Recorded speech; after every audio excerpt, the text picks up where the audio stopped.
Good morning to one and all of you. We are here for day 2 of the Kerala Management Association's 42nd edition. And I promise that today is going to be a very exciting day for all of us. Fasten your seat belts, buckle up, and watch out for a very roller coaster ride till today evening. Today, to set the tone, what is in it for all of us, may I call upon the convention chair, Mr. K. Harikumar, to set the tone for the day. Welcome, sir. A round of applause, ladies and gentlemen. He's the man behind the show, behind everything that you see here today. He is the person.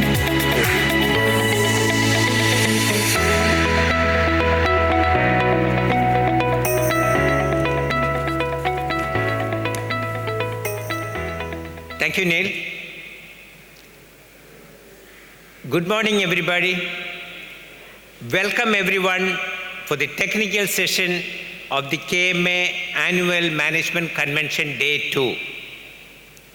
We had a great beginning yesterday and a networking dinner. As you know, the convention goes beyond offering gyan or knowledge on a much discussed area of management.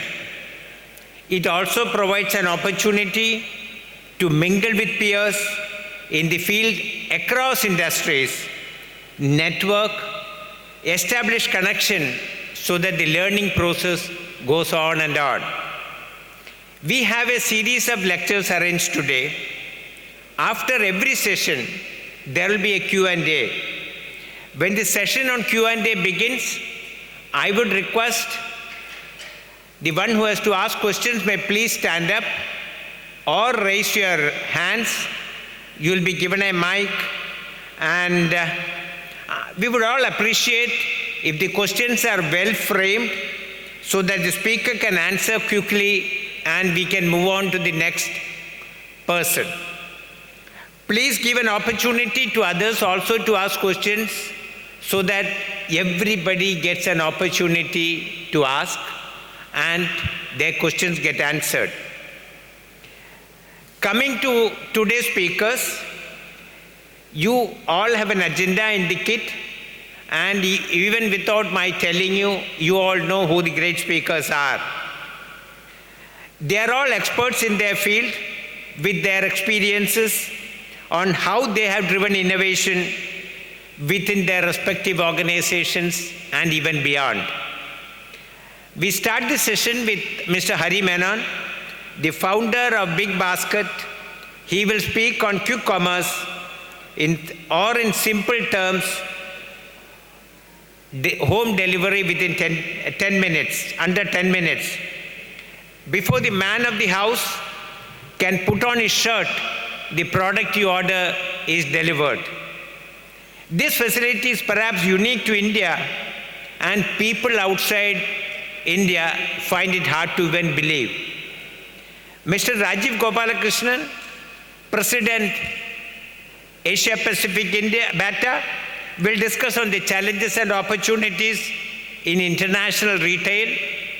Rajiv has worked as President of BATA India also, so he would also be able to give a perspective of the domestic retail too. And as he has headed BATA across boundaries, I am sure there will be a lot of takeaways. We have Mr. Rohit Dogra, Chief Operating Officer of Chocolate, Coffee and Confectionery Cluster of ITC Food Business.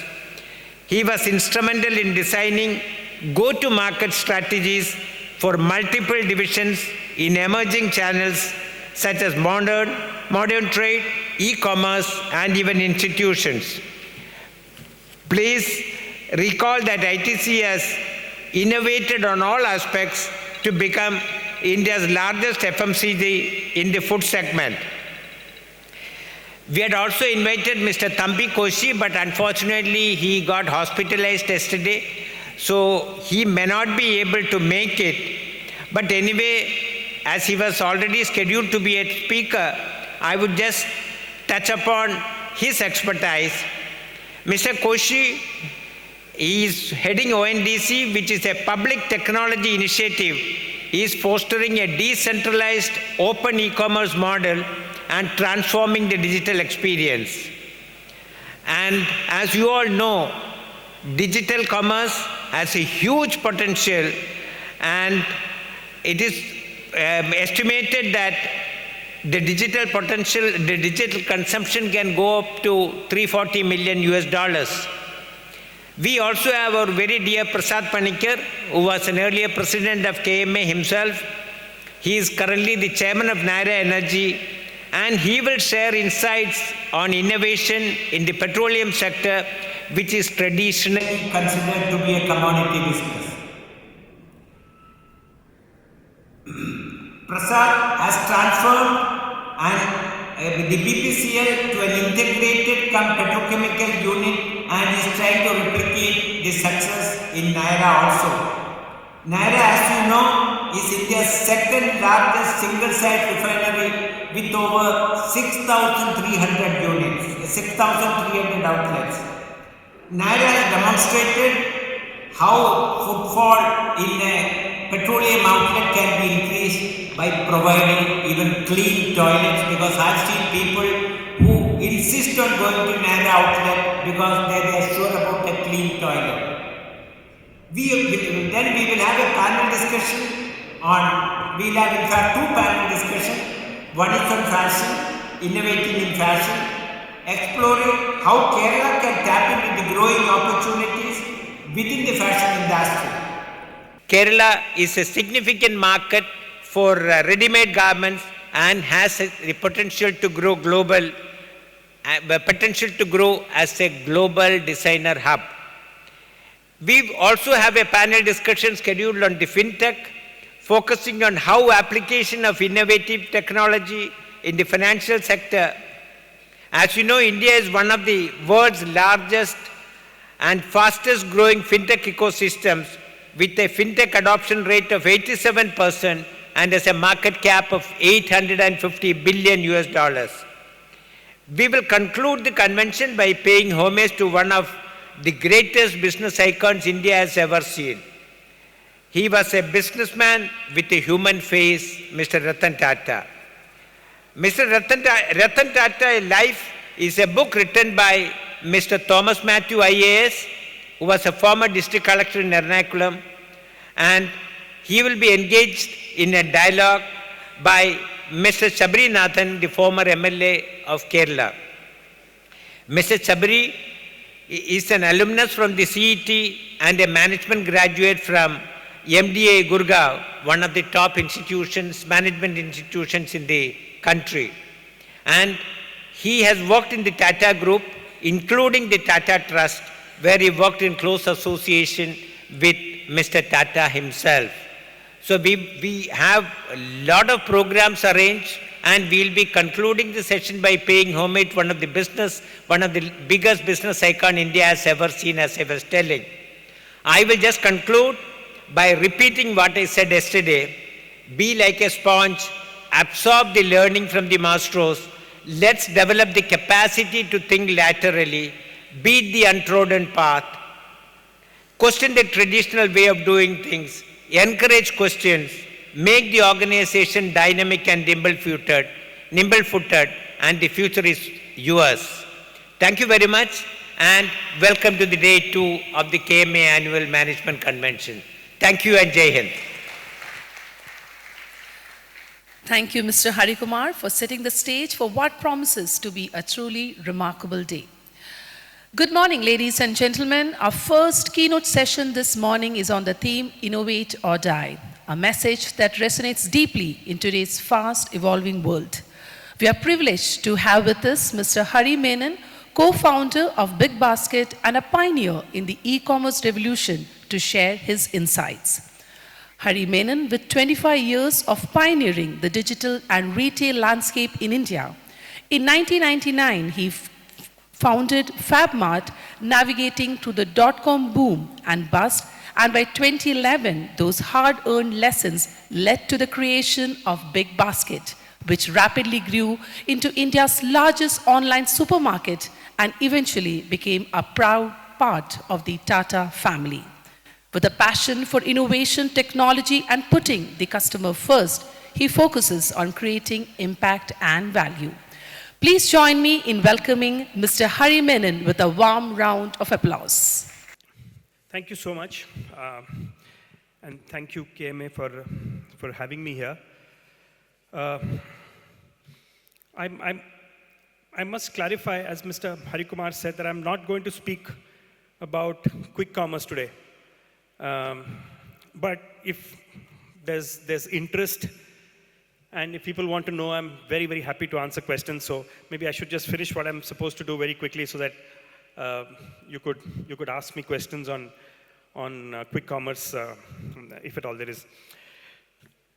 So I'm going to just spend the next 15-20 minutes essentially talking about innovation. This is a theme, a topic which is very, very dear to me. It's dear to a whole lot of people, dear to people who are in business. And I just believe and feel that if you don't innovate, you will die. And that's an absolute fact. The guru of innovation, as far as I'm concerned, is Steve Jobs. He's the person who's actually delivered the most innovative products that the world has ever seen, and they continue to innovate, actually. And like he says, innovation is what distinguishes between a follower and a leader. And this is something that I use, I follow. So I'm going to spend the next 20 minutes, like I said, in essentially talking about a few principles of innovation. BigBasket innovates a lot. Most startups innovate a lot. Most companies innovate a lot. But over these years, I've realized one thing, that there are certain principles that need to guide us while we innovate. There are certain guardrails that we need to ensure, protect ourselves. Otherwise, in the name of innovation, you can actually go completely haywire and not really meet your objectives and goals. So that's what I'm going to try and attempt to do.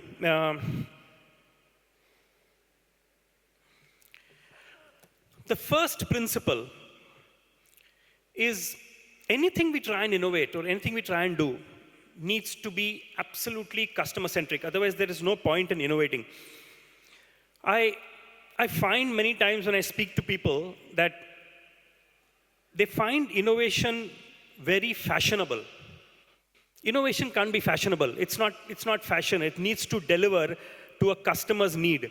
And that's what we should be doing. And let me give you a few examples of what people have tried, innovated, and hasn't really met a customer need and hasn't really worked. The first one is this whole concept of drones, right?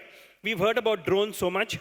And drones specifically pertaining to e-commerce deliveries, right? And we've been talking about how drones will take over and what can happen and all that. And people have innovated, done stuff. But not a single company globally has managed to actually scale that piece and deliver through drones, right? So it's a great innovation, but just not customer-centric. Because in India, for example, try delivering through drones. You go to cities and you'll find the city flooded with cables all over, right? And in all probability, you'll have a drone getting stuck in one of those cables and not moving forward. It's not practical, right? And hence not customer-centric. So when you innovate based on customer requirements and not just because it's fashionable.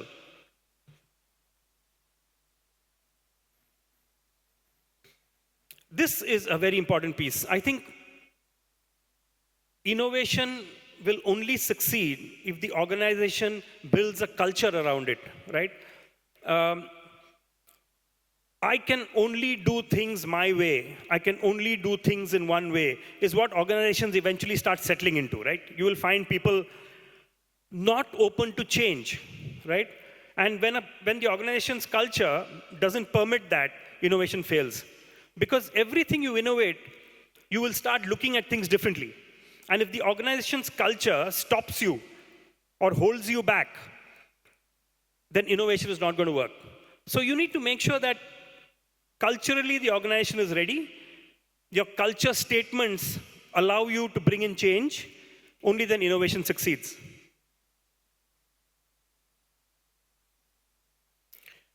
This is one of my favorite pieces, and I find this, and I talk to my own teams very often. Most organizations, when they start scaling, they need to be very, very process-driven, right? Especially a business like ours, which is groceries, which is so complex. We have perishable stuff, we have things which are sold in cold chains, we have normal FMCG products, we have 50, 60,000 products that are bought and sold practically every day, right? And it's a very complex piece. So unless the organization is built based on processes, organizations won't win. The problem here is that process-driven organizations tell people that you have to literally put on your blinkers and do what you're told to do. Follow process, follow process, follow process is all that we want people to do. And that's necessary, because if you don't get people to do it, people will then start doing things their own way, break processes, and there will be what I call, it's a Hindi term called jugaad, right?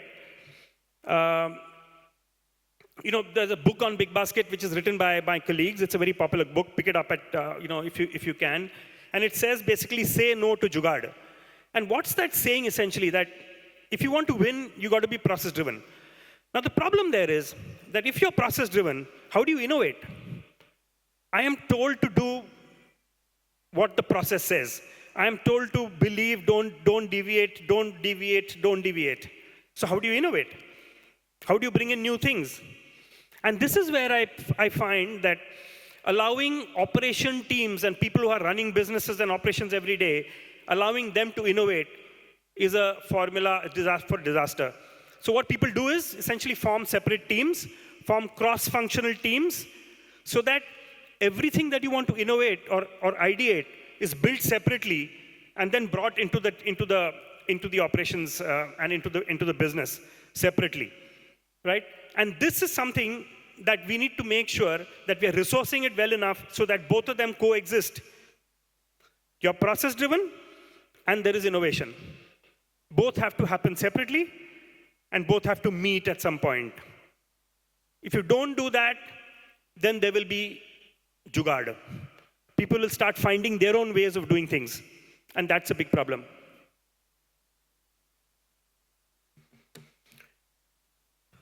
This is very dear and personal to me because this almost happened to BigBasket, actually, which is competitive blindness, and it's also about market awareness, which is the next one that, next slide that I'm going to talk about, but both are essentially similar, is that you must anticipate in advance. Now, that's not easy, right? And let me give you an example of BigBasket. BigBasket has been in business since 2010. It's been 14 years now that we are running this company. 3 years ago, what we were doing earlier completely changed. And there were a set of businesses that came and started delivering groceries in 10 minutes, right? And while we were delivering the same day or next day, and we had built a very, very large billion-dollar business, around groceries. And we had a few young innovators who came and literally disrupted the market with a model which says, I will now deliver the same thing that BigBasket does in 10 minutes, right? Now, one is to say that I should have anticipated this, right? And it's always not easy. But if you did anticipate that, and if you felt that the need was to deliver faster, you would have got there faster. You would have innovated, you would have actually been there. But for a fairly long period of time, me, myself, my co-founders, my team were almost in denial, actually saying that, it's not going to work, it's not going to work, it's not going to work. And as soon as it came into the market, customers just lapped it up, right? And we were just very fortunate because having built the business for a long time and built a lot of those things already, it was easy and quick for us to actually adapt, and change, and bring in the 10-minute model. The point I'm making is that market awareness or competitive blindness is again a recipe for disaster, right? If you don't anticipate, if you can't read markets well, I think you'll have a problem. And that's the other principle that is necessary when you bring in a culture of innovation within the organization. Market awareness is similar. And all it says is basically be aware of what's going to happen, what can disrupt you, innovate accordingly, and make sure that you're there ahead of the curve.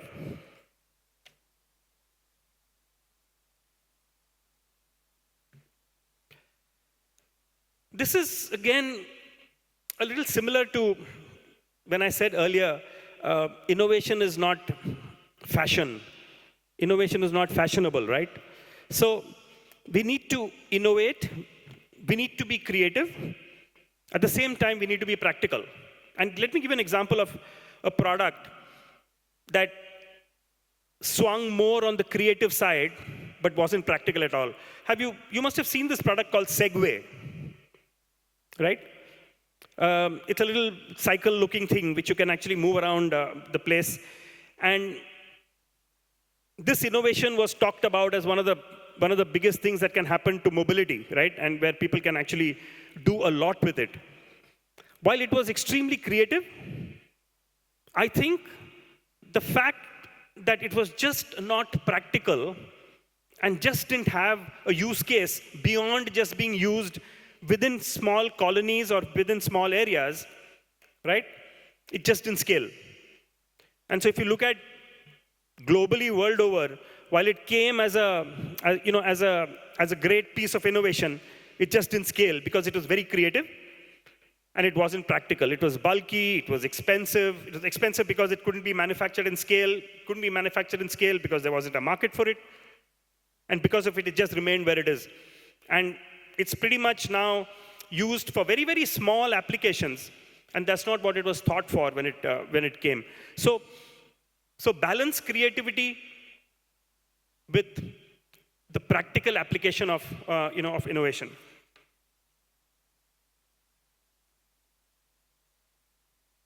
Needless to say, it all goes back to the same thing. You're not just doing innovation for the sake of innovating.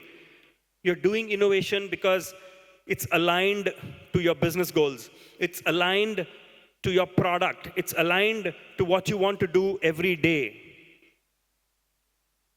Make sure that it aligns to your business goals, and that's absolutely important.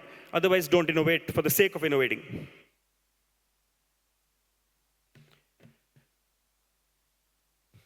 Risk is something that we all need to manage, right? When you want to do anything new, it has a huge element of risk attached to it all the time, right? And it's necessary to essentially balance this risk, because high-risk projects are expensive, very heavy on resources, and many a times might just not meet what the market needs. So one of the things that people say and people practice is to mitigate risks, is to make sure that you're extensively testing every piece of innovation that you do. So you innovate, build products, test, till you're sure that it works and meets the market requirement. And that's how you actually mitigate elements of risk as much as you can.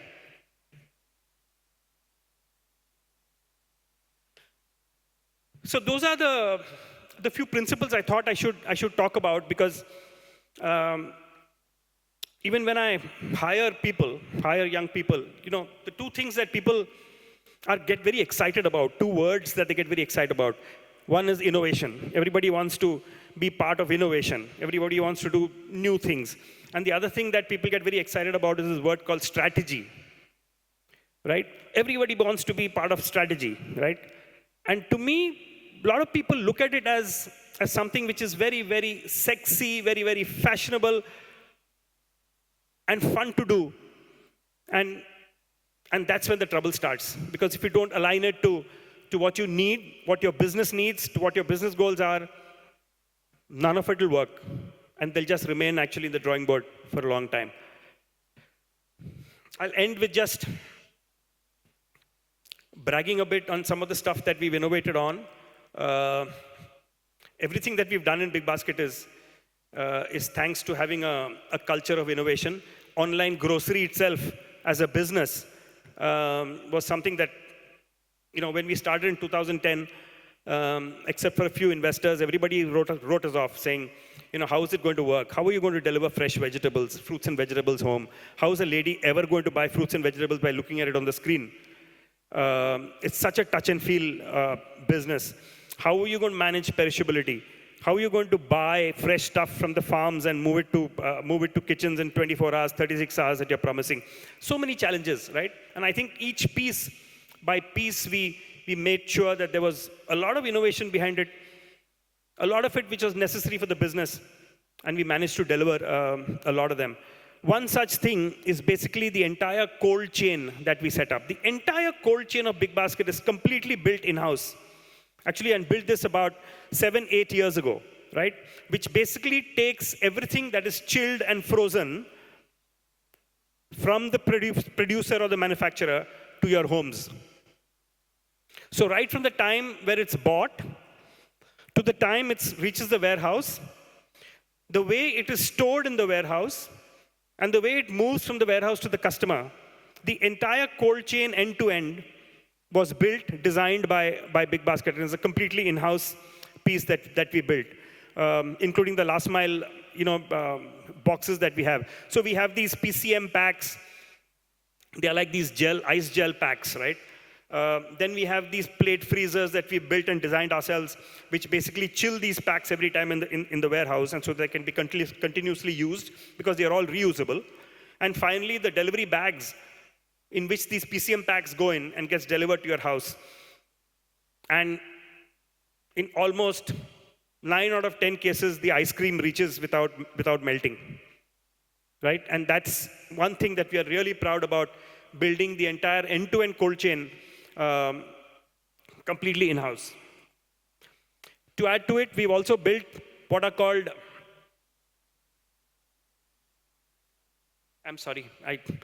this is the cold chain piece that I talked about.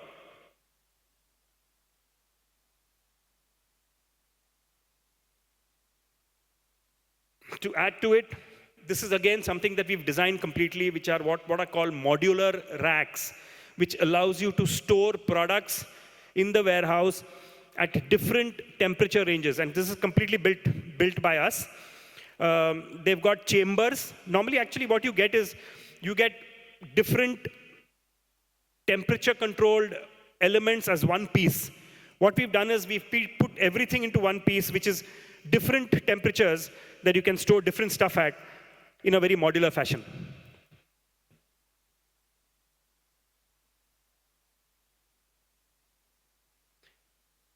Fruits and vegetables has been one of our biggest success stories. BigBasket today works with close to 40,000 farmers across the country. We are the first retail chain which started buying products directly from farmers. So before this new farm laws came, we actually had to become what's called an APMC. So we had to get an APMC license. APMC is nothing but the mandi. And to operate a wholesale business, you need a license. So we had got this license 6-7 years ago and started buying directly from farmers. Now the new laws allows you to buy directly from farmers. And these new laws are going through all kinds of issues and problems, but that's what we did way back. And so set up these collection centers, which are at farming locations. We have 70 of them across the country that buy specific products. And this is what helps us get from farm to fork in about 30 hours flat. So we buy, and 30 hours, it's in your kitchen, right? That's because we buy directly from farmers. And one of the things that we've ensured we've done is what is called farmer traceability. If you've seen stores in the US, Kroger's, for example, Whole Foods, for example, right? They sell a lot of organic produce, and they sell a lot of fruits and vegetables fresh. If you look closely, you will see the picture of the farmer there. And the story about the farmer who supplied these products to you. And that is a result of what is called farmer traceability. Because into your warehouse, you get produce that comes in from thousands of farmers, different kinds of things, right? For you to be able to identify a produce to a farmer, it required a certain build. It required some innovation to make sure that we are attaching each sack of onions that come to one farmer. And this allows us then to actually talk about the farmer. This allows us to return products to the farmer. This allows us to give feedback to the farmer.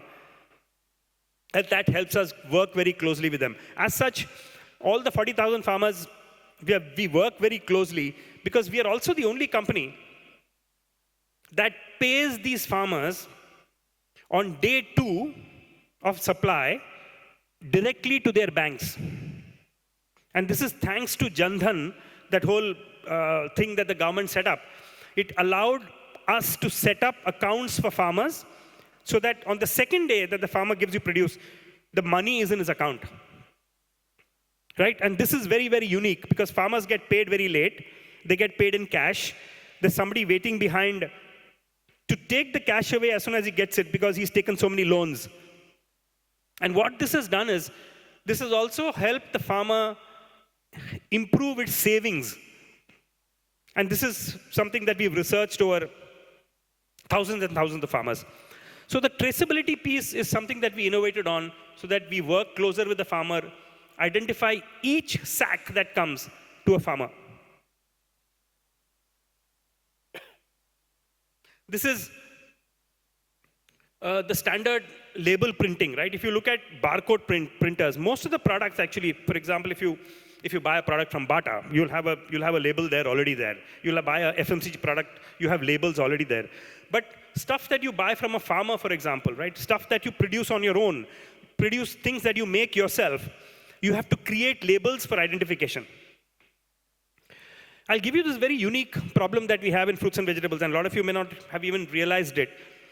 When you look at the product on the website, it says 1 kg, right? Or it says 1 piece, right? Which is approximately 100 grams. That's what it says. But when you buy, it'll never be 100 grams. It'll be 90, it'll be 95, 99, 101, 102. Right? So what happens when you go to a physical store, you put stuff into your bag and it's weighed. And you pay basis actual weight. But look at it in the online world, right? There's nobody weighing anything, right? There's nobody you're seeing. You're just seeing a screen and it says 1 piece, approximately so many grams. Right? And it says 1 kilo of whatever, right? And so what really happens is that when you get something, it will be lesser than that or more than that. And so when we pack, we got to make sure that it's closest to that 1 kg. And so some of these IoT technologies that we built, I don't want to go deeper into it, allows us to get really close to what you're committing. And the difference is given back to the customer in his wallet. So 0.5 grams, 0.6 grams, 0.7 grams, and we got to make sure that it doesn't go above because customer gets very upset. Although he's getting 1.1 kg and paying more, customers get very upset. I don't want to pay more. I want 1 kg, I want less. So these devices actually help us not pack the product if it crosses that limit of 1 kg. And so small things like this is what helped us managing customers well. This is not something we've scaled all over, but if you see Bangalore, you'll see it in a lot of places in Gurgaon, Delhi, Hyderabad. These are vending machines, completely designed. Initially, we used to import them from China. Now they're completely designed by BB. It's called BB Instant. These are vending machines which have multiple temperature-controlled stuff inside, and they are basically placed in apartment complexes, or they are placed in corporates, where you can just go. The technology here is something called load cell. You go with your app, scan, it opens. As soon as you pick up something, it automatically bills you. If you put the stuff back, it takes it out of your, out of your billing. And that's what these machines do, and they're there in many apartment complexes. They're actually there in many corporates, where people sitting in their desks today can order snacks, go up to the machine, pick it up, and you even pay for it using your wallet or any of your banking methods, which is UPI, etc. So this is something that we've now completely do in-house. And finally, this is something that we are very proud of. 60, 70,000 products that I talked about. One of the big challenges that you have in the grocery business or in the FMCG business is reordering, right? One of the big challenges you have is to manage inventory. And so to manage working capital, you've got to make sure that your inventory is managed well, right?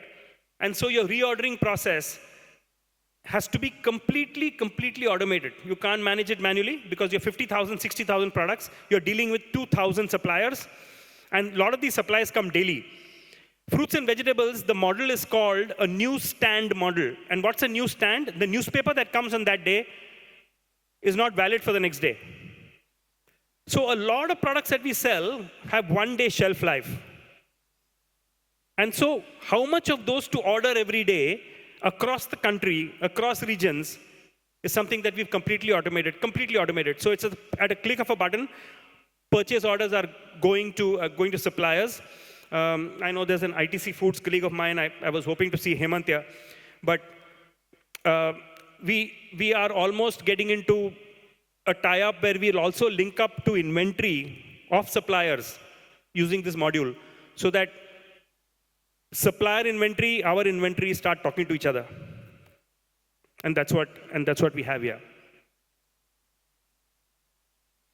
Thank you very much.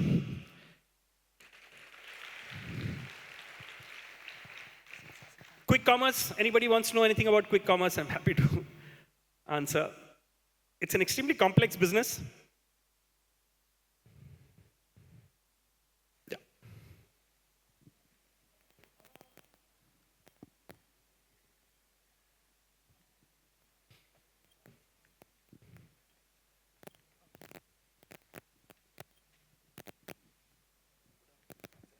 Fantastic presentation. We are very grateful for you to come here and give us thought on all about this. One question on the quick commerce, Q-commerce. You said all about IoT, and what is the percentage of perishable in your vegetable and the food delivery system? How much from the farm to table? How much as a percentage of our overall sales? As a percentage of the food component of your sales. Of the overall business is what is perishable, right? So, so this varies. Quick commerce, the percentage is very high. In our normal business, the percentage is slightly lower. So the percentage of our perishable business to our overall business hovers between 10 to 15% in my normal scheduled delivery business, and it hovers between 20 to 25% in my quick commerce business. Because in the quick commerce business, you can actually buy things more frequently. So the frequency is high, and so it relates well to fruits and vegetables, because that's something that I want to buy more often, because I want to eat fresh stuff more often. And so the percentage of what is sold, which is perishable in the QC business, is much higher.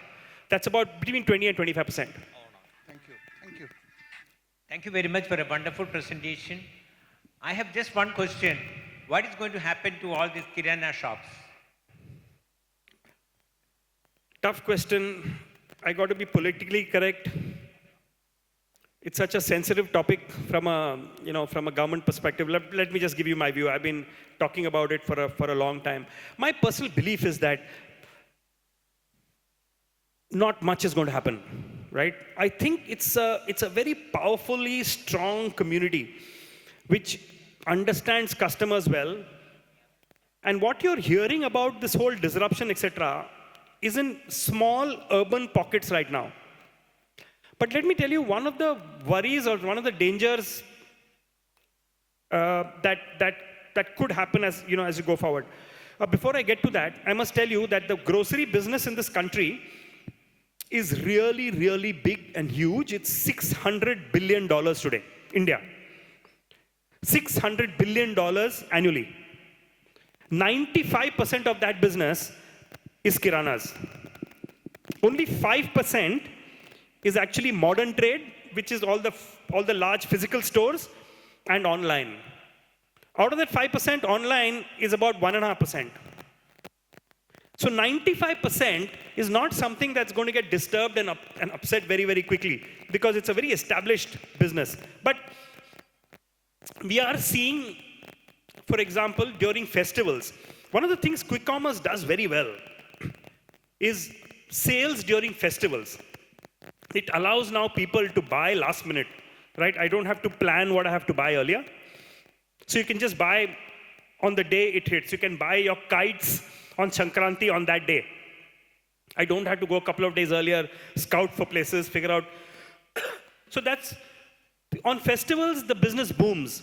And I find, when I've been walking around during festivals, right outside my house, wherever I go, it's not as heavy a business for the kiranas during festivals. So this is one thing that could happen going forward, is that during festivals, there could be issues.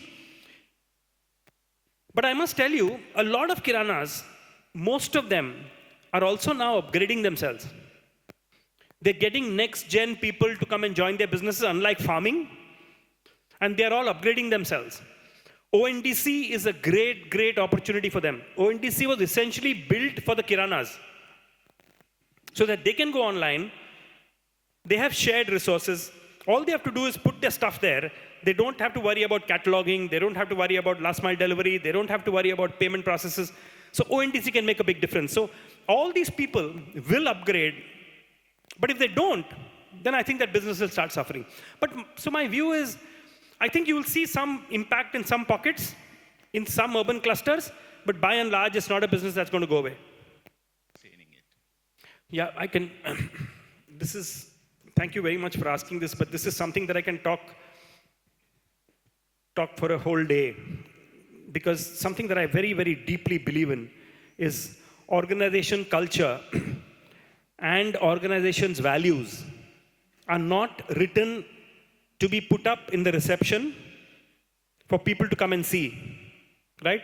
It needs to be tweaked. It needs to be customized for the organization, for individuals, groups in the organization, otherwise it won't work. And I'm going to give you an example of this, right? Before I give you that example, how did we and how do good companies drive culture? There's only one way to do it. It has to come top down. It has to come from the CEO. It has to come from the person who's heading the business. That person needs to own it and drive it down. So we have workshops, we have skits, we have little plays which talk to people about what our culture is and what it means to them and why it's so important, right? And all this gets driven personally by me. And I think that's what makes a difference. And let me give you this example that I keep talking about. We have this one element in our value system, right, which is called integrity. Most value systems, most organizations, integrity will be one element.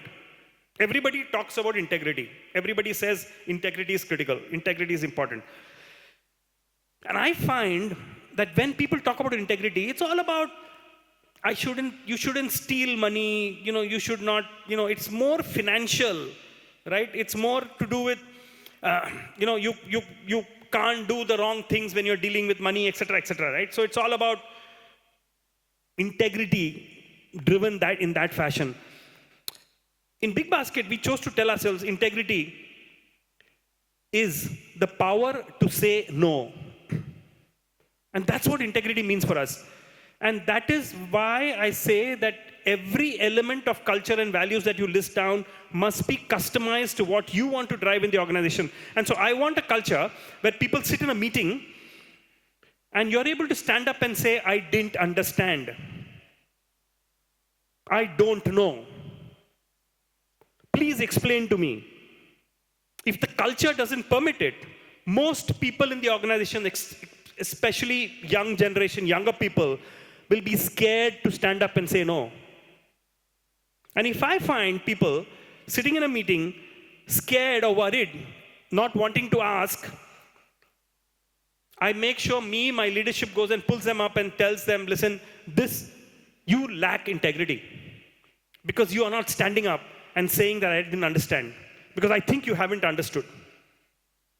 And that's what it means for us. Like this, we have 4 elements of culture, we have 4 elements of values in our value systems. Each of those are customized to BigBasket and driven top down.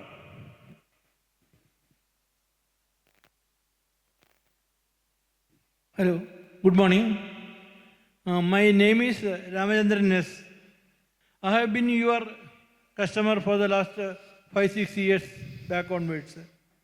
And your service was very good for me. Nowadays, I am getting goods within 10 minutes after ordering it. But we are not able to get any bill for it.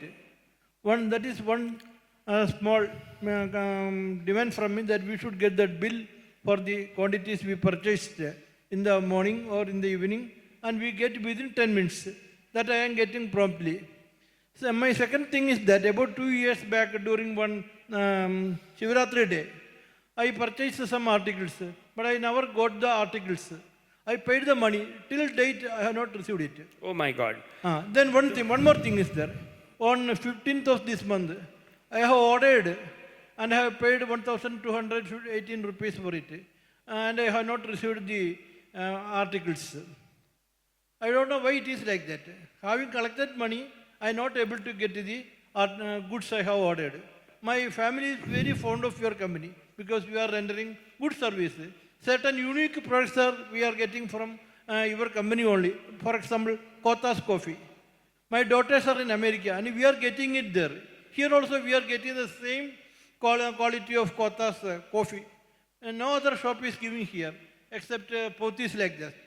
But your company is giving it to me. So that we are ordering everything from you only. But 2 days back on 15th, I have paid the money, but I have not received the goods. I don't know what is the reason. Sir, I also don't know. But I must check this, because I'm telling you, this is not something that's very common, because otherwise we wouldn't be in business. Because if you are going to take money and not deliver, I think we would have shut by now.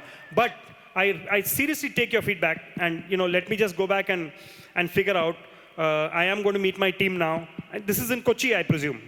I'm going to meet my team now, and I will figure this, because this doesn't happen normally. But let me answer your first question. If I say we are going to give paper bills, I am very, very sure. It happened to me yesterday in the Malayalam Manorama session. Somebody asked me about sustainability. Somebody asked me about environment, right? There will be at least a few 20, 30, 40 people in the same room will stand up and say, why do you want to give paper? That many trees are being cut down. People pull us for giving bags, right? And say, why do you want to give bags? Please just give it in an open thing, come and give it to us. And that's the reason we stopped using paper, because the bill is available on the mobile, on your app, right? But I do understand there are people who ask us for the bill because there are a lot of people who are not very comfortable using the mobile for checking the items, right? And so they need physical bills for you to check. In the quick commerce world, that is also stopped now because there's no checking. People just come, leave the stuff and go.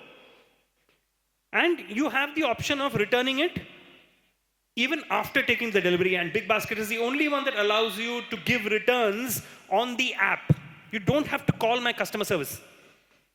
And so people have got very comfortable with that. So people are saying, just leave it around, I'm okay now. Now I don't need to check the bills, because earlier what used to happen is we used to have 30, 40 items coming. And people used to take that physical bill and check with my person there. Now, the maximum number of items ordered in an order is dropped to 6 or 7. And the frequency has gone up. So the number of items buying is still the same in a month, but you're buying more often. And so because it's fewer quantities, people are comfortable, put it in a bag, just leave it there. if there's something wrong, I know BigBasket, I can return it whenever I want to, within that specified period, of course. And I can do it online on the app. The entire return mechanism is enabled on the app. And that's one of the reasons most customers don't want that bill. But I have had requests like this, so I'm evaluating. I'm figuring out how to give it only for specific use cases, wherein you can then, when you log into the app, or in your customer profile, we'll give you an option to tick saying paper bill. Like we have for phone bills, like we have for electricity bills. Today, all of them actually, you have an option of saying, I don't want a bill. So I'm trying to enable that, and I'm hoping that I can get that up and running fast. Okay, thank you. It was a wonderful presentation. I have a question. This quick commerce in general is a carbon emission industry. So what steps, besides you've just explained some of the steps, what other steps have you taken to reduce these carbon emissions? I think, and pardon me for saying this, I must flip this question back onto customers. Because, frankly, I don't think any one of us or a whole lot of people ever wanted groceries in 10 minutes. Right? It's just that when it happened, people just lapped it up. The only way to solve for that is for moving 100% into EVs. Right? That's the only solution for this. And unfortunately, in the country today, EVs are not manufactured enough. Capacity for EVs is far, far, far below than what the demand is. And unless that scales, this problem can never be solved. And you'll have thousands and thousands and thousands of bikes on the road because the business is scaling really, really rapidly. And so that's the only answer. And I think most people are moving towards it.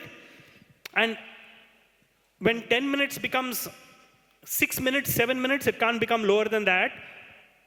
It can only become lower if I then set up my dark store within your house itself. Then I can deliver it to you in a minute or 2 minutes. But 6, 7 minutes is the best you can get. So if it gets closer and closer to your home, the warehouse, then you can start using cycles. So EVs, bicycles, etc. are the only answer. And I think it'll evolve, as we move forward. Hello. I'm Dr. Kishore Muralidharan. Your program regarding the introducing quick commerce was great, and a lot of innovation has gone into this. Now, my question is, this quick commerce works wonderfully in an urban setup, but whereas in rural areas, we find it very difficult to implement it. But as an innovative company, now we are just speaking about the challenges faced by the Kirana shops. Can't we involve them in your supply chain and utilize their infrastructure so that you not only develop your business, you'll also be able to help those Kiranas as a part of your team for ensuring quick delivery at the doorstep? Thank you. Fantastic idea. In fact, the government, the DPIIT, or the Ministry of Commerce, is basically very, very, very keen that all of us start seeing methods of working with Kiranas for quick commerce. So is there a way to buy from them? There's a big, big problem there, right? We can't buy from Kiranas and we can't integrate to Kiranas because Kiranas have no technology there. So I have no way to find out what is the stock position of a Kirana. So if I have to go and pick up an order based on what the Kirana has, I have to do it completely blindfolded, right? Because I have no idea. And unless the Kiranas move all their inventory into a POS or into a system, which I can then hook onto, there's no way it can work. And this is what we are actually trying to see. And who's going to enable that? Now, I can't be going around telling Kiranas, go do this. There are millions and millions of them. So unless maybe the government, maybe the Kiranas themselves start enabling it, it's not going to happen. So this is a little far-fetched because, one of my other competitors in my earlier avatar, which is BigBasket, was a company called Grofers. I don't know whether you've heard of them, right? They have become Blinkit now. And what Grofers used to do in its first model was to buy from Kiranas and sell. And they moved out of that model within 6 months because they had no clue what the Kirana was carrying. They had no clue on the quality of products that the Kirana was carrying. And so every time they took an order basis what the Kirana told them they have, they would go there and find it's not there. And so that needs to get solved. If that doesn't get solved, we won't be able to support the ecosystem. And just to tell you, actually, it's not an urban phenomenon anymore, quick commerce. It's now started going into tier 2, tier 3 towns very rapidly. In fact, we've just opened 2 stores in a small little town called Bareilly. We've just opened stores in Tirupati. So smaller towns are also now becoming quick commerce ready. But the Kirana piece can only get solved if there is technology on the other side.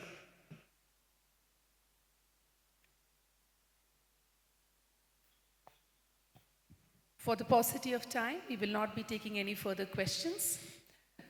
Thank you, Mr. Hari Menon, for those eye-opening perspectives on staying ahead through innovation.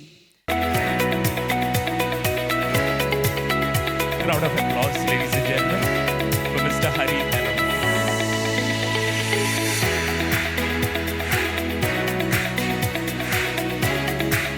And if the person is here, we give it to that person. If not, we take 5 times. Yes, sir.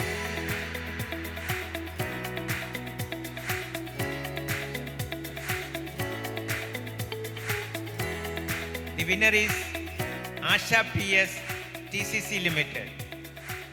Yes, it happened. Thank you.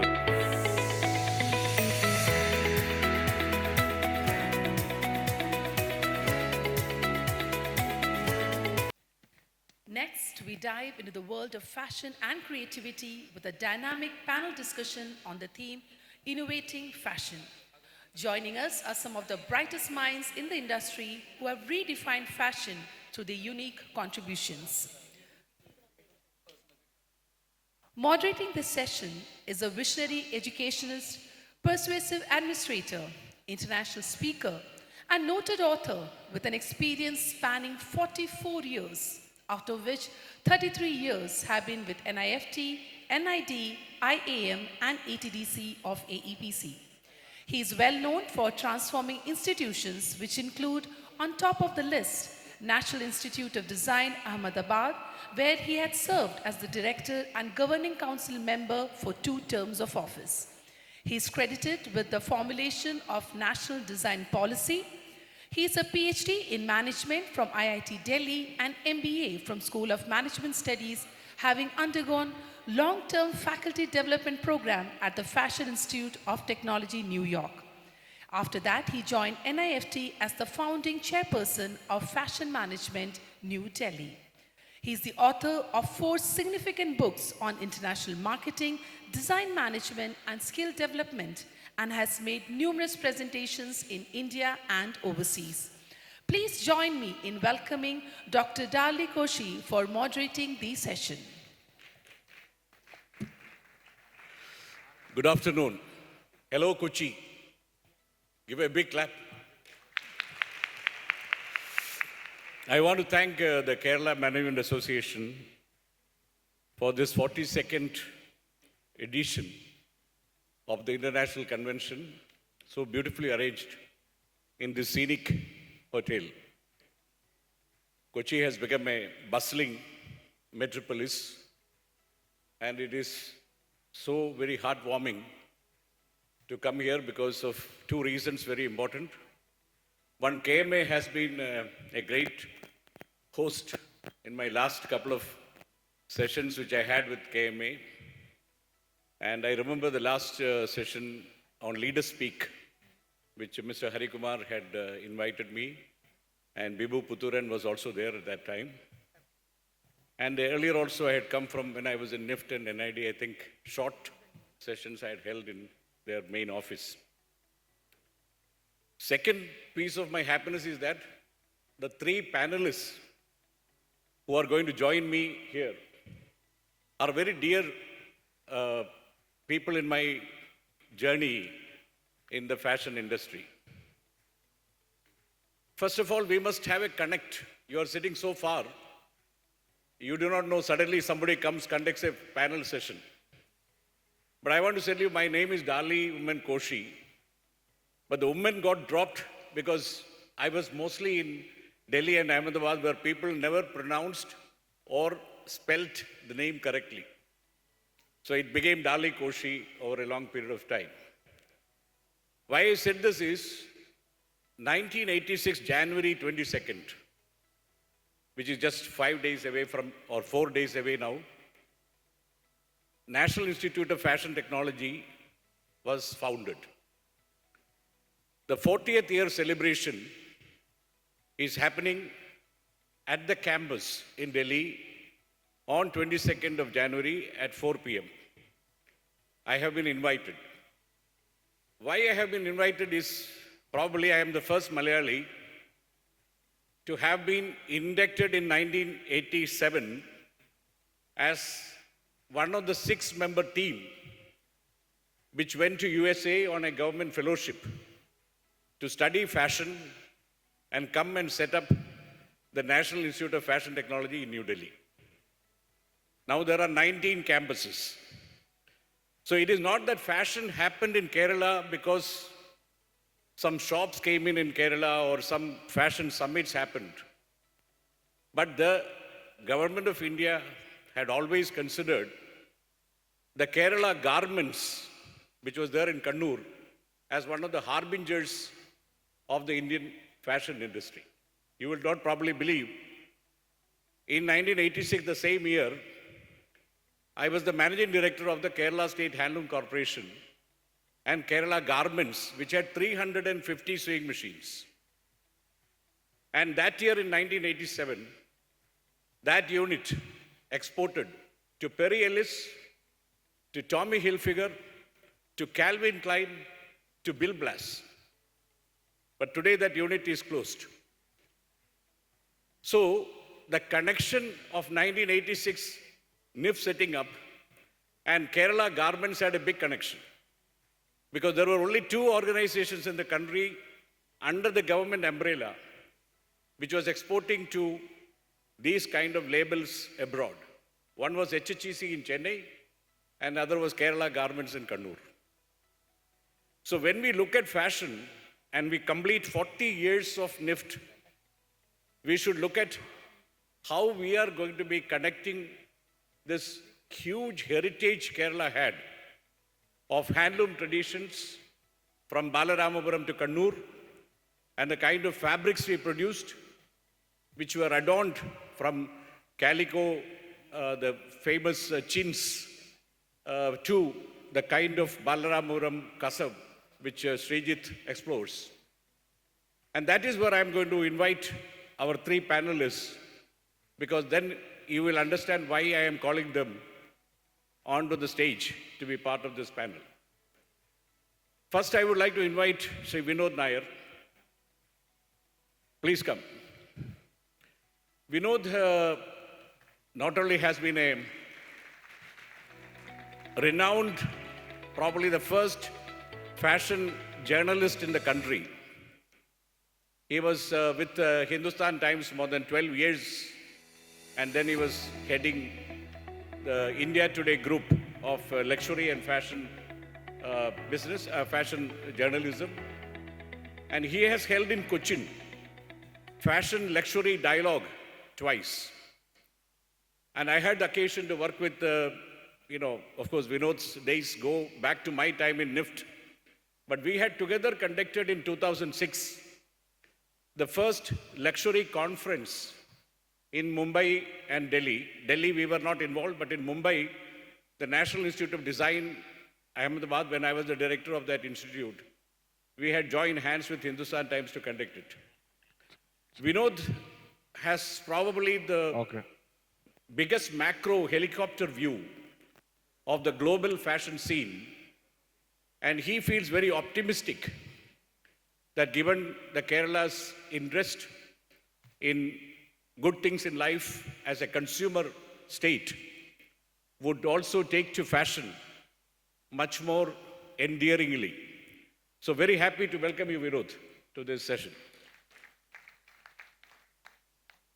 The second person I'm going to call is from Cochin itself, Sreejith Jeevan. I think, we are going to give him the middle status because he's the youngest of all of us. Sreejith Jeevan is from Kochi. His heart is in Kochi. And I am very proud to say that when I was the director of National Institute of Design, Ahmedabad, when my first term ended in 2005, he came as the student of NID. And then he went on to study later on an exchange program in Paris and passed out in 2010, by the time I had actually moved back to Delhi. But I'm so happy that he opened, based on Kerala's tradition, the first fashion outlet rooted in Kerala's culture and heritage, called ROUKA. I don't know how many of you have visited, but it is a brilliant step which he took. And after the floods in 2018 in Kerala, Sreejith has been really using Kasam as a medium to place his philosophy of rediscovering the potential of Kerala's traditional handloom into modern garments. So welcome, Sreejith, Jeevan. Uma Prajapati is an outstanding designer.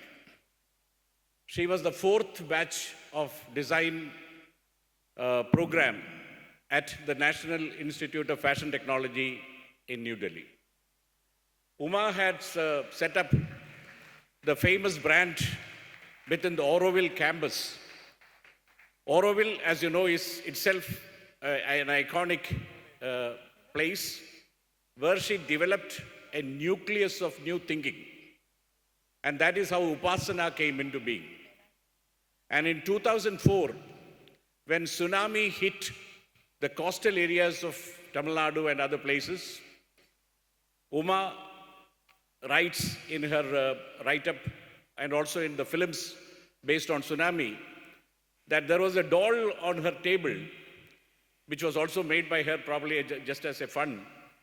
She looked at that and found a solution to bring resilience and hope to the very difficult situation, especially the women who are facing, the fisher women who are facing in the coastal areas.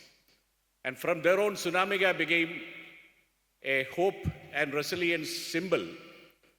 In 2011, the Japanese government used Tsunamiga. The UN has placed on a page the Tsunamiga as a ocean, you can say, a Malsya Kanyaka kind of thing, which she made out of, Tsunamiga. And the book on Tsunamiga is in several languages. And she has gone recently to Chicago to present her thinking on conscious fashion. So I think we are very happy to welcome, Uma Prajapati, who is probably one of its own. You can't find many Umas in the country. So we are very fortunate that 3 people who are connected to fashion and design, but with different perspectives, one global, one very local in Cochin, and the other in a new approach to fashion, are here today. Harikumar had told me that I should not just act as a moderator, but also speak. So I'm going to just use, since we started the session at 11:05, I'm going to use about 5 to 7 minutes to set the context and kind of purpose of the session. Because after the end of the session, we would like the audience, which is always very attentive and caring in Kochi, to carry some useful tips or ideas or thinking while they go away. And that is how we are going to structure this. I'll speak about 5 to 7 minutes probably, and then we'll have a session with the 3 of them asking some questions. And then I will probably conclude with again another 3-4 minutes. There can be then a question answer session. Is that okay? Raise your hands. All right, 2 weeks ago, in the newspapers, you must have seen a news item. It was about a jewelry company which was celebrating 100 years of its existence in the state. But that news attracted my attention. I don't know how many of you have seen this, but it said in one day that jewelry brand's 3 shops in one city sold 250 kilograms of gold and 400 carats of diamond.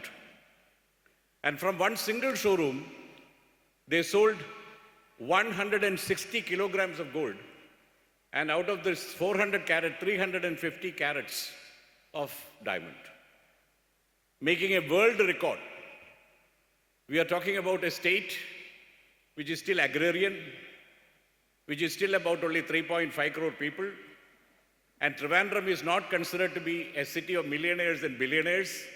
City of billionaires and billionaires is Trichur, followed by Cochin. Though Kochi is higher in GDP, Trivandrum is never considered to be one of those ultra high net worth individual city. Despite that, if you could sell and create a world record in single brand, mostly almost single shop sale, what is the reason for that particular phenomenon? If you go by the global average, from your kitty of spending, which is a pie chart if you take your bucket or basket, the world average is 13%.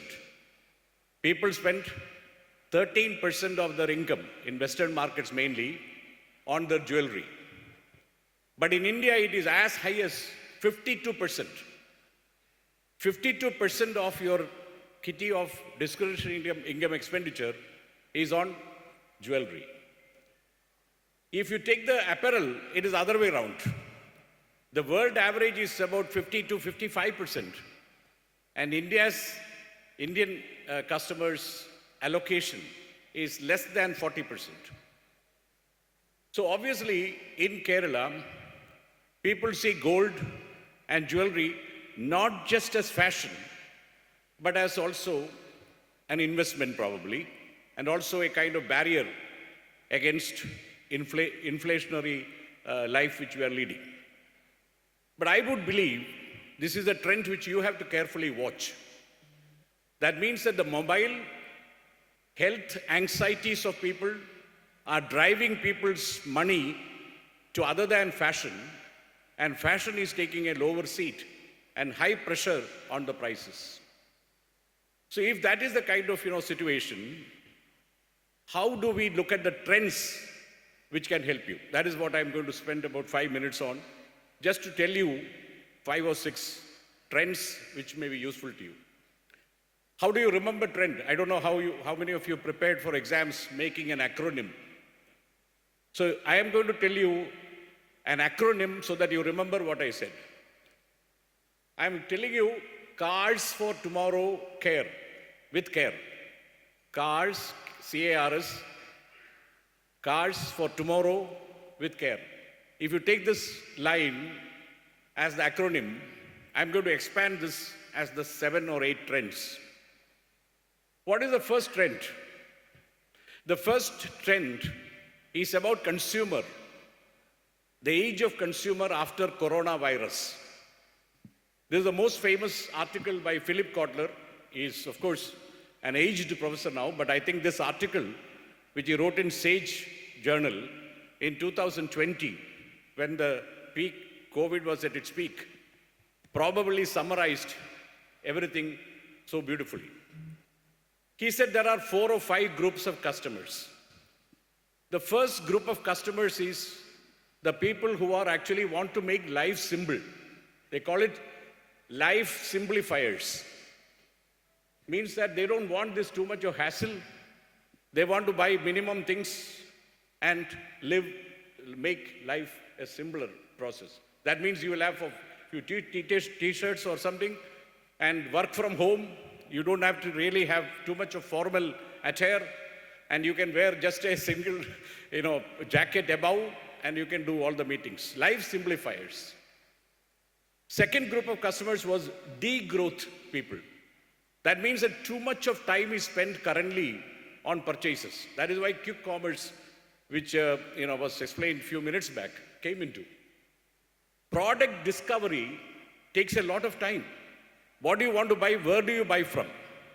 And that is where the artificial intelligence is playing a major role through suggesting to you a shorter route to combine your search and delivery. So that is the product discovery becomes simpler, and that is what driving the people who are degrowth people, degrowth activists. The third, I wouldn't call them climate warriors, Uma and Sreejith. But climate warriors are there now, meaning you are looking at tsunami, you are looking at huge floods, you are looking at increasing temperature, and you are very worried about carbonization. You are looking at the excess inventories of fashion, which is blamed to have 13% of the total carbon emissions come from fashion industry, against 3% of textile industry. Surprising. Because of the landfills, huge number of excess inventory produced by fashion. So these people are climate warriors who are resisting and making fashion. Everybody talks about sustainability, but what is driving sustainability? That is climate warriors who are driving the sustainability. The other group is basically people who are wanting to actually reduce consumption itself. Another group, which is purely looking vegetarianism. I don't know how many of you know the Nobel Prize winner Han Kang's book is not really related to this, but she has called it the vegetarian. There is a trend happening on this kind of a trend around the food and fashion business. So when you look at 2000, when Philip Kotler wrote these trends, and we look at now 2025, you will find that the seeds of change of the trends of the fashion industry originated as a post-COVID crisis, which made consumers look at health anxieties as a major concern. They say that GDP needs to be replaced by GDW, that is gross domestic well-being and gross domestic happiness. So if that kind of a tendency is coming, you are looking at a new world of fashion. So this is the C part of it. The second part is about how do you look at creating a kind of understanding which is affordable fashion. You look at the success of Zudio. Zudio has become a runaway success, and Reliance is trying to join hands with China's Shine brand and launch probably Fashion World as a chain to compete with Zudio. Zudio's affordable fashion has become today an answer to India's middle class. There is 450 million middle class in India who are much higher than the Western Europe and America put together.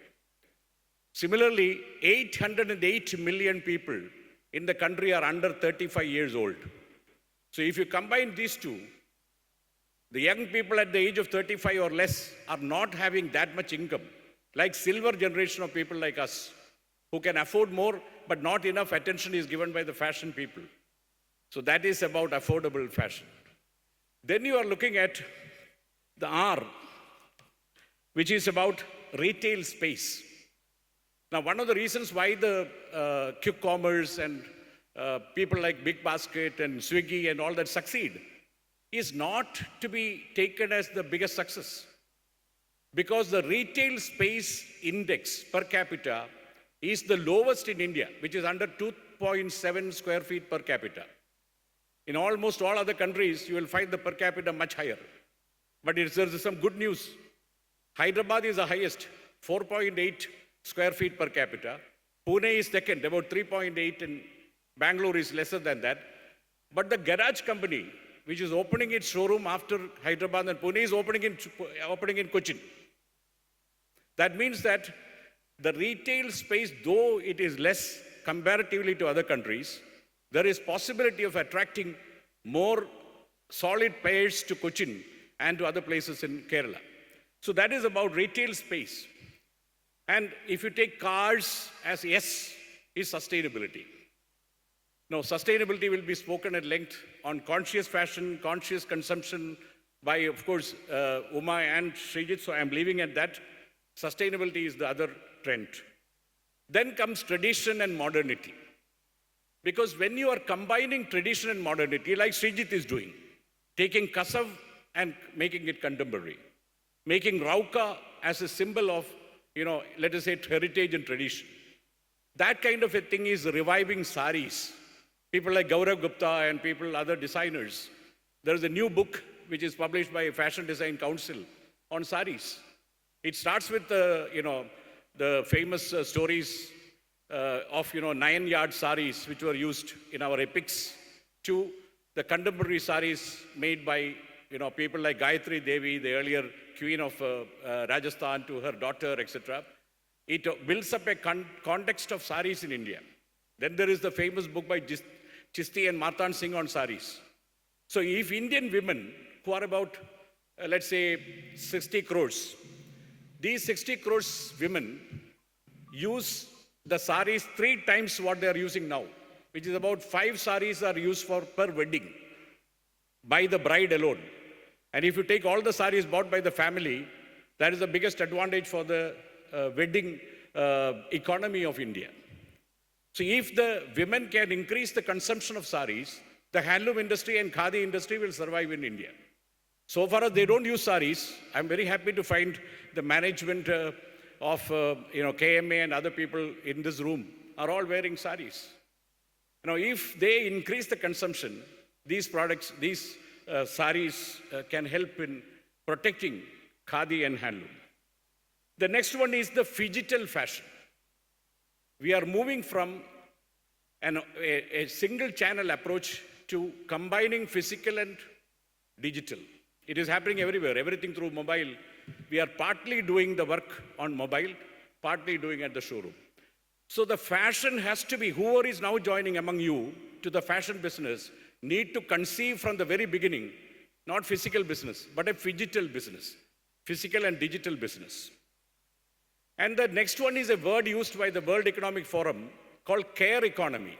You will be surprised, 17% of India's GDP is from care economy. Care economy is all about not charging the money, but nursing is underpaid. There are a lot of people in NGOs. That group is going up very dramatically. And they need also, business of fashion is very much closely linked to these people. And we need to understand and study this care economy much more in depth, especially in Kerala, because the silver generation is about 14 to 15% now, and it will become about 20% in the near future. And then you are looking at the last with care, which I told you, the care economy. And the last one will be about the sourcing from India, huge potential. There is possibility of sourcing capacity and consumer capacity together working in one country, which is India.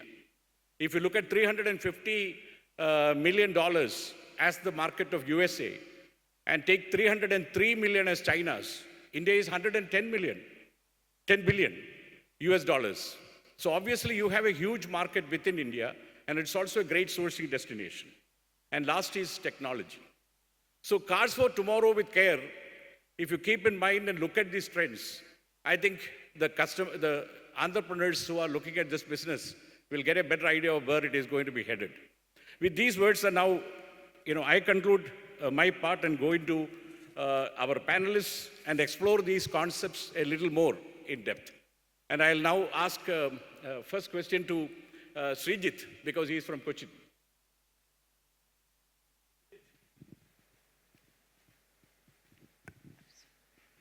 Sreejith, give a quick, brief about how did you reach upon this idea of ROUKA? What is your impression about Cochin as a city in terms of fashion business?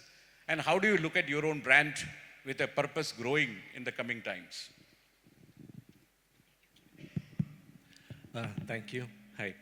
So when I started ROUKA, I think it was in 2013, and a month after we started, I think I got selected for the Fashion Week. So we were debuting at Gen Next. And, at that time in my head, I was this boy from a small town doing Fashion Week. That's the sort of thing that felt initially. But when I was doing my first show, people sort of saw me as the boy from the Biennale city, because Kochi was already on the map as the Biennale city.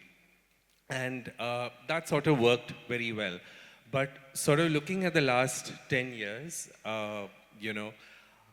from wanting to be called the global designer to now wanting to call myself the local designer. I mean, when you asked me, I said, I'm the local designer, because I feel the last few years have changed so much in fashion that fashion's not just about clothes, it's about culture, it's about experience, it's about stories, it's about being rooted, it's about being authentic. So I think for me, the last 10 years sort of shaped in that sense that being in Kochi and being rooted to the place where I make from, and being able to cater to people across the world from where I belong is what I think makes ROUKA special for me. See, now people are telling that brands should have a purpose. Without that, you cannot really bring in brand loyalty or long-term customer relationship. How do you plan your brand, ROUKA, to go forward with that purpose, and how do you see this brand's growth? So I think one thing that I've learned being in fashion is that you really have to be flexible. You really have to, the theme of the event is innovate. And I feel we've always sort of been very flexible about innovating and finding a path. So for example, for me, I started doing clothes. I started working in fashion. But I think 2018, when the floods happened and we sort of stepped into rehabilitation, it sort of really paved the way for us to start working with weavers in Chendamangalam. And that sort of really, I felt, was something that perhaps only we could do, because Kerala is always sort of spoken about as the place where, it's not manufacturing friendly, is there fashion in Kerala? Will the high costs of production be an issue? And I think fashion is something that can address these issues. From a sustainability point of view, I feel sometimes we're very proud to say that there is really no exploitative labor in Kerala, which by default makes a lot of production here sustainable by nature. But we were also confronting larger questions of how are we going to, break traditional systems? How are we going to seep into weaver units which were working with such old world methods of marketing themselves? How are we going to repurpose old crafts? How are we going to relook at traditional skill? For example, when we were trying to sell the existing stock with the weavers during the floods, we realized that a lot of people outside Kerala does not buy white. They don't find white pure the way we look at it. They feel white is inauspicious in many traditions.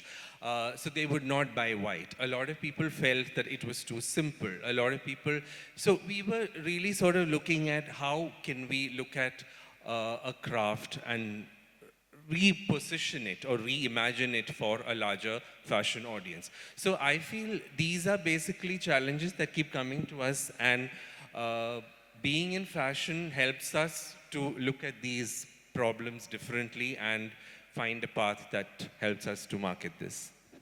That's fantastic, Sreejith, because you are using creativity to find creative solutions and, make the world better. Fantastic. Vinod, I read the statistics that India's luxury market by 2030 is going to be 200 billion US dollars, and 300 foreign brands are eyeing Indian market to enter by the time. So we are looking at 6 or 5 years or, something like that in the near future were 300 brands. As you probably know, Gallery Lafayette is opening in Mumbai, I think, in shortly. And I did training of 2 weeks in Gallery Lafayette. I'm just wondering how will they function in this country. But it seems that they are very excited. And Gucci is opening more stores. And many, I read that, they are expanding. How do you see this? Because you have handled luxury consulting, luxury conferences, have been dealing with luxury market designers, business people. How do you look at, because in India and Kerala, we need to look at, better value, to people in the products. So we would like to hear you a complete picture, if we can get from you. Thank you, Dr. Koshy, for the question. There are two aspects to the brands looking at India with much more interest, the luxury market in India. The first is the downside of luxury, which is in the last couple of years, the global luxuries witnessed a drastic slowdown with some brands, their quarterly results going down up to 15 to 10 to 5%. And I'm talking about in general terms, most brands, but there are some brands which are doing exceedingly well also, like Hermes, for instance. Hermes showed upward growth. Louis Vuitton, again, is going up. Moncler, they're all showing, but most brands are slowing down globally. It's also because they invested heavily in China. China was the main, so 51% of most of the luxury brands' revenue came from China in the last maybe 15 years. Chinese consumed a lot because then they have disposable incomes and then awareness of the brands and then aspirations. But 24 is slowing, according to the latest Bain & Company report on luxury, it started slowing down. And 25, the entire 2025 is projected that the slowdown is going to continue. Add to that is something which in the luxury world is being termed as luxury fatigue. Too many logos being visible, and which essentially is an emerging markets trend. If you pay so much, you want that to be recognized, so you want a logo bag or a logo belt and those kind of things. Then the price value equation has come down drastically. A lot of luxury brands started cutting corners. I'm talking about renowned French and Italian brands. So they started outsourcing their production to probably third world countries with lesser facilities. I'm recently told that a French luxury brand got their bags manufactured for $57, and they were selling at $2,000, $2,500 in euros and British pounds. So consumers started realizing that, and that also added on to the fatigue and hence the slowdown, which we are going through now globally. So when China, they realized that there is no prospects apparently in China anymore because they reached a saturation stage. And all the Gucci's and Armani's and Louis Vuitton, the LVMH and Kering Group, these are the two conglomerates which control the luxury brands in India, in the world. So they started looking at India for two reasons. One is India is a growing market. The GDP is 6.8, I'm told that it is is expected to grow over 7% in the coming year. And the startups and the number of billionaires going up to 150,000 billionaires, aspirational customers growing up, the customer base, the younger population because of the social media influence and the electronic revolution.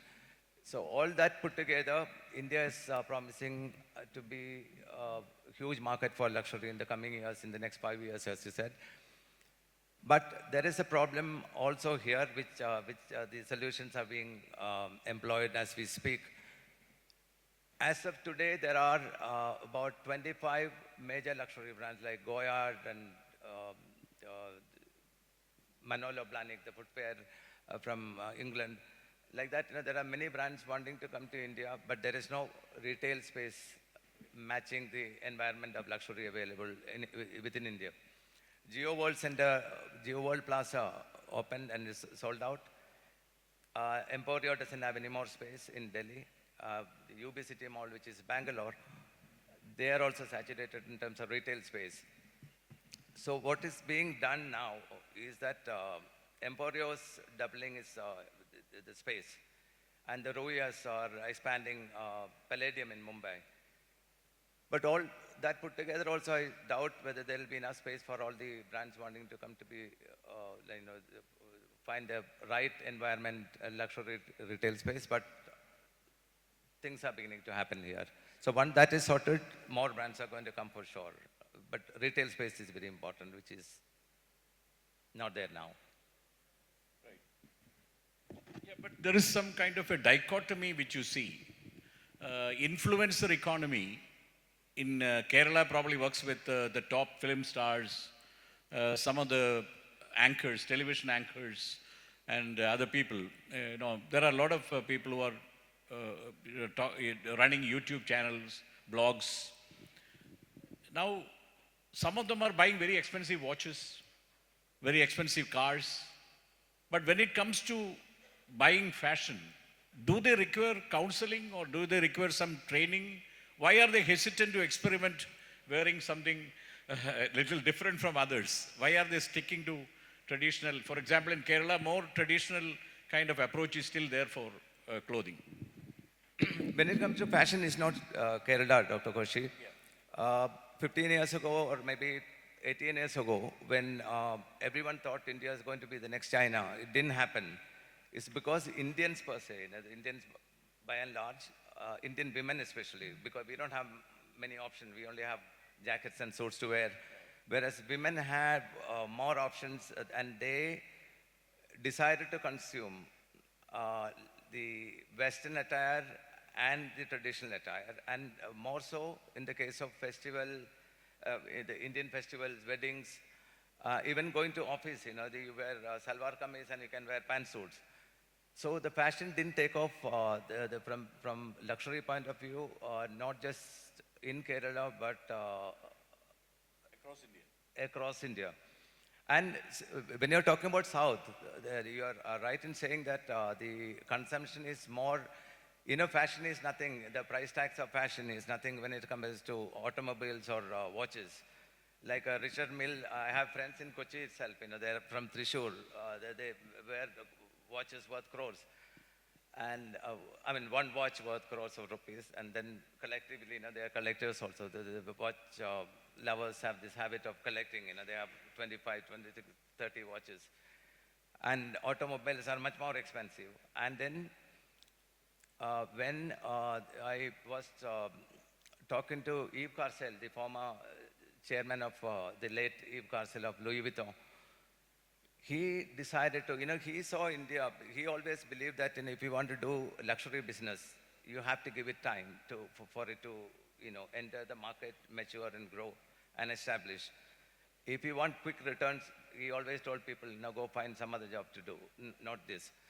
So Chennai, he was one of the, possibly the only Western luxury brand to open a Louis Vuitton store in Chennai, which eventually had to shut down because Yves passed, and then another CEO took over Louis Vuitton, and he found that that is not profitable enough.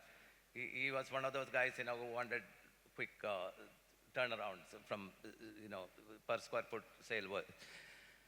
So he said, when you look at South, the tradition is always to invest something in, like gold, for instance, which is again luxury, and connected to fashion, and then buy a bag worth probably 150,000 or 2 lakh rupees. So it's not just one region specific, but one state specific, but it's the entire region. They have characters, and South Indians are more subtle, whereas in North they like to be flamboyant with logos and. But I think the rainfall in Kerala has been very prolific of late. But I don't find the suitable fashions being developed for rainy weather conditions of Kerala. and there is much more luxury possible, to develop in newer areas, niche areas. Do you think there is some possibility of such things happening? In terms of luxury, or you're talking about In terms fashion? of combining those kind of needs with luxury. I saw some very colorful rain coats being sold in large numbers in Kerala. Very colorful. But if it was done by very good Hermes or some good labels, maybe Sreejith has something to say. When you talk about rains, I think of the brand Burberry, which is, Burberry, it for never example. stops raining in England. Their trench coats. Top coats and trench coats, So I'm sure there is a possibility if people are willing to go Sreejith for had it. something to say. There's also the cultural aspect that we cannot ignore. Like, for example, I think Couture weeks in India largely sell lehengas, because ultimately everybody wants to spend for a wedding. And if I look at it in a hilarious way, if, say, you do something for rain and you have somebody walking around in a trench, they're going to be called CIDs by people. So now coming to... I think there's a cultural transition that's happening, but it's also fast. Like, for example, something as simple as an anti-fit, in 2013 was almost considered a crime here, But now you see everybody wearing it. And Gen Z has taken on trends to another level because their references are not local at all, They're always on Instagram and they're only looking at what's global all the time. So I think maybe it's going to be even more faster. Now coming to Uma Prajapati, I think, she needs the next 10-12 minutes to really develop the story of conscious fashion. How do you fight overconsumption? How do you fight overproduction? How do you look at decarbonization? How do you look at sustainability? These are the issues, and let us hear Uma Prajapati unraveling these themes. So initially, like 20 years back, when as a young designer, I was very much into creating and looking at beauty in a very serious way, and saw that fashion was rather superficial. It was very self-occupied. It couldn't care about anybody. And that was the time I began to look at that such a strong sector with so much power, so much money, if we can use it correctly, and that became my life work. And this term of sustainable fashion and responsible fashion became really a mainstream. What I mean by that this industry is truly very creative and very full of abundance. Country like India has so much to offer, and we have not yet kind of taken it. It is still as an idea. Future of luxury is conscious. And that's what I have been holding for wherever I go, that wellness has come down, and post-COVID, the trend has changed. Sustainability as a word is redefining itself, and it's getting very personalized. Consumer wanting to have their own expression, how they want to be sustainable and yet fashionable. And in that world, India has a huge scope. I see that scalability where we can play into this. Our cultural textile, which each state has its own personality, and diversification we can bring into the sector will be unimaginable. So this playing with the diversity and playing with this cultural richness, and then get into clients who are wanting to be sustainable in their own way, is a huge scope we have. And if future of luxury is handmade, then what is better than India? I really see we should take our sense of scalability in a serious way. I have been working with grassroots community for more than 3 decades now. I'm beginning to see that let's work on the scalability now. It has to be, we are just ready. We have a Gen Z's client who are really open, and the changes what you're asking is might just be very sudden. Because this social media and so on, the younger generation are moving faster than we can imagine it to be. And they have their own articulation and they're far more serious. They're far more serious the way they would like to express, how they would like to present themselves and the freedom of it. So I find myself in a very creative space right now. And very, very curious how future is going to translate in this sector and where fashion is. But surely India has really a large platform to dance as a nation, and we can really play it out. If anywhere the true sustainability of fashion or the so-called the sustainable luxury, if any nation can do it, it is us. China cannot do it now. They could, but today it just belongs to us. And that's the future I'm looking at. To enter that is this golden platform of opportunity. Can you also, talk a little about Tsunamika? And for example, in Kerala, we had 2018 floods, and we had landslides in Wayanad recently where 257 people died and 10,000 families displaced. Could there be a creative response to such things like it happened in 2004 with you on Tsunamika? Yes, media has reached out to me saying, your sister is in Kerala and she is called Chekutti.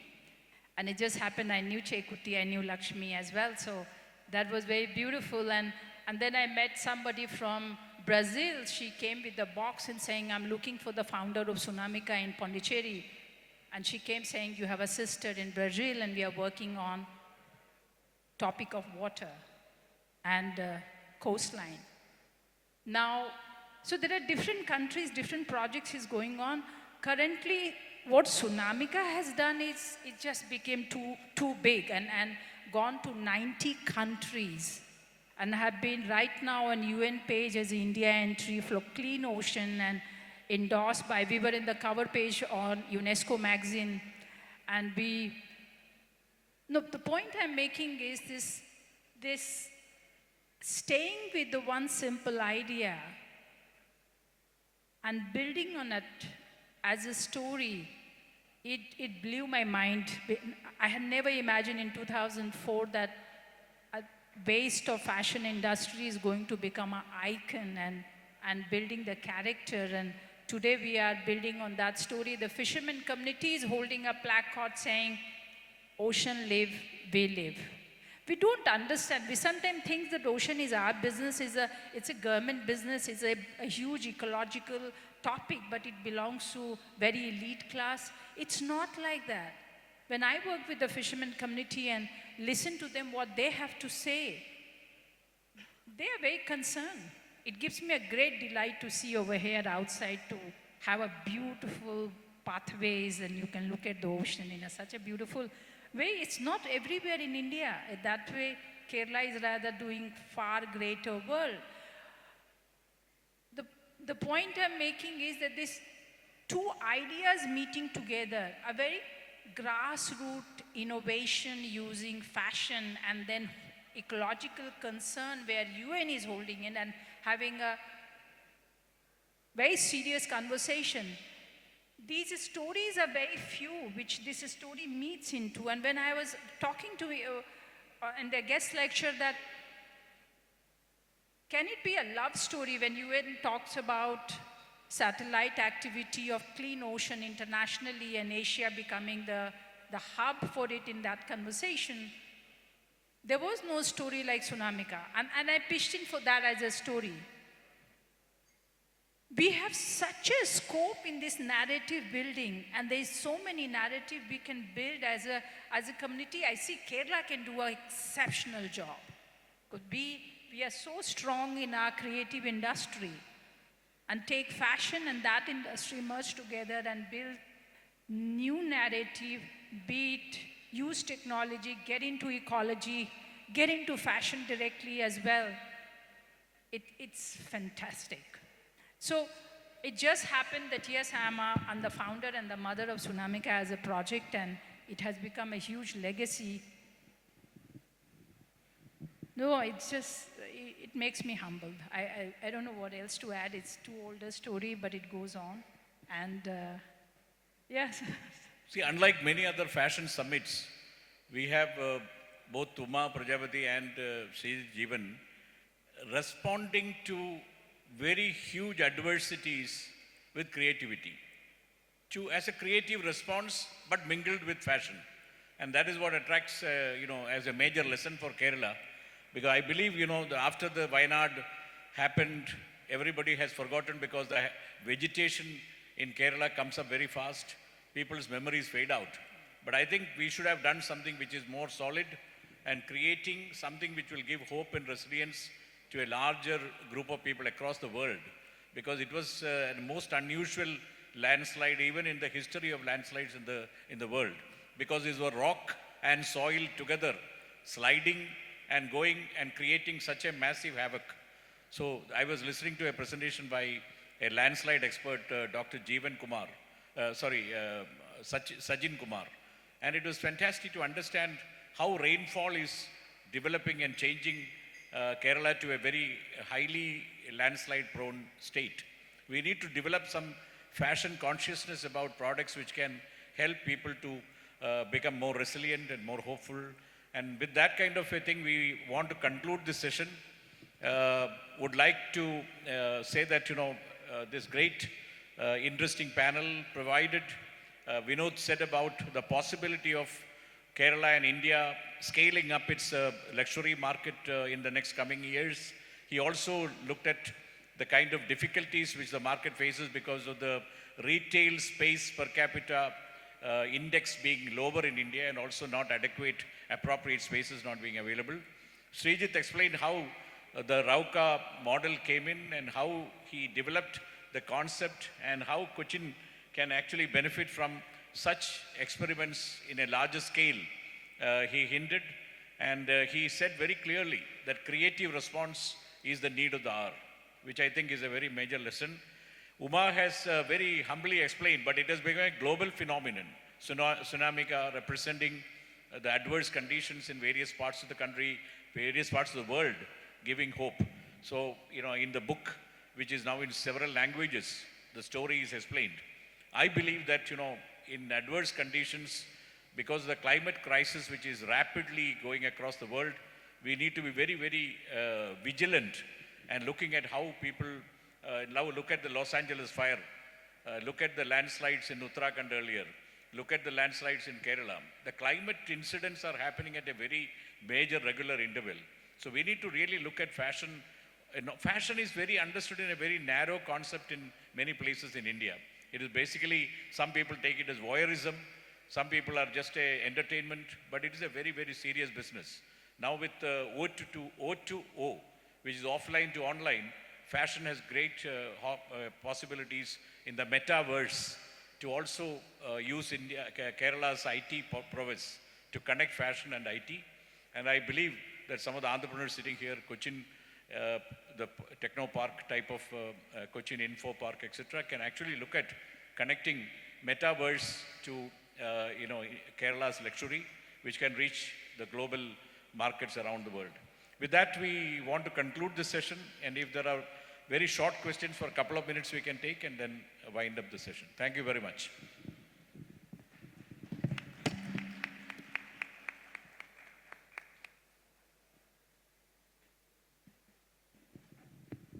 Any questions? For the paucity of time, we will not be taking any questions. All right, so that is the announcement. So thank you very much for all of you to have listened with patience and interest. Thank you panelists Vinod, Nair, Sreejith, Jeevan and Uma Prajapati for wonderful insights into things which we are not normally very conscious of. Thank you, ladies and gentlemen.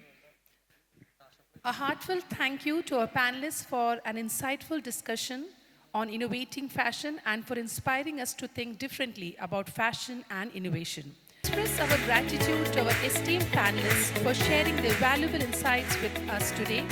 I request our moderator, Dr. Darlie Koshy, to kindly present the mementos as a token of our appreciation. Ms. Uma Prajapati. Mr. Sreejith Jeevan.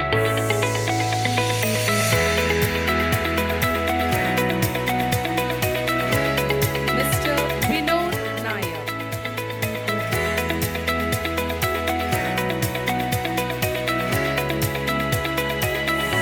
I request our CIL representative, Satish Pai, Head of Cargo at CIL, to hand over the memento to our moderator, Dr. Darlie Koshy.